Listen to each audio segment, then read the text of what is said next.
Oya wanangu, kulala so issue, kulala so mali. Sikilizeni wanangu, oya mama muuza mchicha, mama muuza hoteli, yani wauza hoteli saizi washaamka, wameamka tokea saa 10 alfajiri. Alafu kama kijana kama mimi umelala, yani unalala unakuwa na maana gani? Amka ukapambane. Sikiza niwaambie jamani, ndugu ana msaada, rafiki ana msaada. Msaada wako ni mapambano yako, yani nyanyuka, amka, pambana kwa juhudi zote, hakuna kulalala.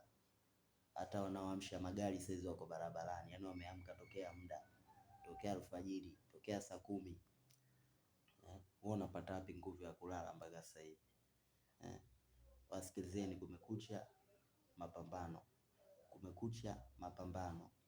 Hata wanawake zetu, ukiwa huna hela hakukubali, ukiwa na hela anakukubali. Sasa wewe kaa hivyo hivyo, endelea kulala, endelea kuvuta shuka, endelea kukupatia. Sasa hivi kumekucha, ni kuamka, kupambana kwa kukaza na kwa juhudi zote.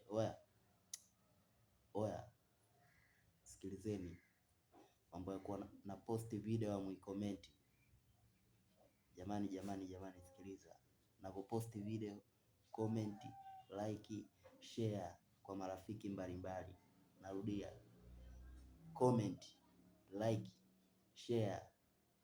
Kuna vitu ambavyo watu wanaweza kujifunza. Kama wewe huwezi kujifunza, wapo watu ambao wanaweza kujifunza kupitia hivi vitu na vinawasaidia.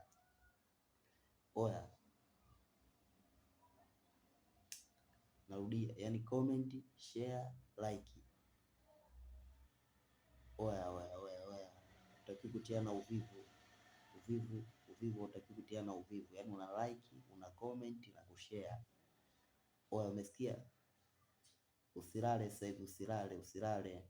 Muda umeshaenda.